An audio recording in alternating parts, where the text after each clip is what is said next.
আজকে গরুর মাংস মাখিয়ে রান্না করব আর এইভাবে রান্না করলে কিন্তু ভীষণ মজাদার হয়। আমার কাছে সবসময় এইভাবেই রান্না করলে ভালো লাগে। ছোটোবেলায় দাদি নানিরা কিন্তু এইভাবেই রান্না করতো, আমার মাও কিন্তু সেম প্রসেসেই রান্না করে।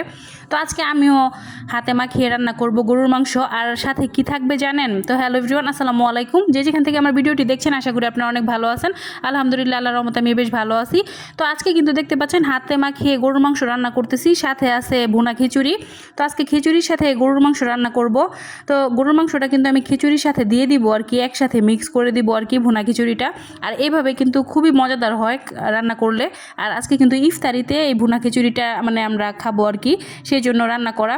তো এখানে ফার্স্টে আমি কিন্তু গরুর মাংস একদমই টাটকা, এই গরুর মাংসের সাথে কিন্তু কলিজাও নিয়ে নিয়েছি।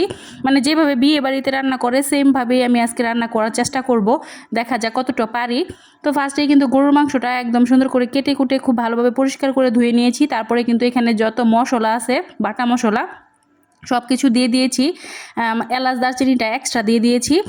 আর তারপরে কিন্তু হাতে মাখিয়ে তারপরে কিছুক্ষণ রেখে দিয়েছিলাম 10 থেকে 15 মিনিট। তারপরে কিন্তু এটা চুলায় বসিয়ে দিয়েছি।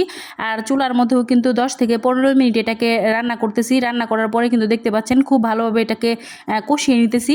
যত সুন্দর করে কষাবেন ততই কিন্তু খেতে ভালো লাগবে। তো আমি কিন্তু একটু সময় নিয়েই কষাই গরুর মাংস বিশেষ করে। তো গরুর মাংসটা একটু সময় নিয়ে কষালে কি হবে, খেতে অনেক ভালো লাগবে। আর আজকে কিন্তু শিং আর হাড়, মানে এই গরুর মাংসটা শিং আর হাড় দেওয়া হয়েছে, যাতে করে খেতেও খুবই ভালো লাগবে। দেখতে পাচ্ছেন অনেকগুলা কিন্তু সিনার হাড় আছে। আর সিনার হাড় খেতে কিন্তু আমার কাছে ভীষণ ভালো লাগে গরুর মাংসের। তো গরুর মাংস আসলে কম বেশি সকলেই পছন্দ করে, বাট আমার কাছে কিন্তু ভীষণ ভালো লাগে গরুর মাংস খাসির মাংসের থেকে। তা আমি কিন্তু গরুর মাংসের কালা ভুনা প্রায় মাঝে মাঝে করে খাই। আর আজকে কিন্তু ভুনা খিচুড়ি রান্না করব, সেই জন্য কিন্তু মাংসটা মানে মাখো মাখো করে রান্না করব। আর এদিকে দেখতে পাচ্ছেন আমি কিন্তু ডাল আর চাল নিয়ে নিয়েছি। তো ডাল আর চাল দিয়ে কিন্তু আর সাথে দিয়ে দিব আলু, এই 3টা উপকরণ দিয়ে আজকে আমি ভুনা খিচুড়িটা রান্না করব। মানে ঘরে যা আছে তাই দিয়ে রান্না করার চেষ্টা করব। এখানে ফার্স্টে আমি চাল আর ডাল খুব ভালোভাবে ধুয়ে নিয়েছি। তারপরে কিন্তু এখানে একটা প্যান বসিয়ে কাঁচামরিচ ফালি করে নিয়েছি, এখানে পেঁয়াজ কুচি দিয়ে দিয়েছি, আর এলাচ আর দারচিনি হালকা করে ভেজে নেব। ভেজে নেওয়ার পরে কিন্তু চাল আর ডালটা দিয়ে দিব। এখন এটাকে খুব ভালোভাবে ভেজে নেব। ভেজে নেওয়া হয়ে গেলে কিন্তু এখানে পরিমাণ অনুযায়ী পানি দিয়ে দিব। আর গরুর মাংস যে রান্না করছি সেটার যে ঝোলটা আছে সেই ঝোলটাও কিন্তু এখানে দিয়ে দিব। এতে করে খুব সুন্দর একটা স্মেল বের হবে এই মানে খিচুড়ি থেকে আর কি। তো খিচুড়িটা দেখতে পাচ্ছেন আমি খুব ভালোভাবে কিন্তু চাল ডালটা ভেজে নিতেছি। যত সুন্দর করে ভাজবেন ততই কিন্তু খেতে ভালো লাগবে। সাথে কিন্তু আমি আলুটাকেও ভেজে নিতেছি।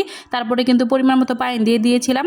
আর দেখেন পানিটা কিন্তু খুব ভালোভাবে শুষে নিয়েছে। তারপরে কিন্তু এটাকে উল্টিয়ে পাল্টিয়ে একদমই লো হিটে এটাকে রান্না করতে হবে, তাহলে দেখবেন খিচুড়িটা খুবই পারফেক্টভাবে একদম ঝরঝরে হয়ে যাবে। আর খেতেও কিন্তু খুবই ভালো লাগবে।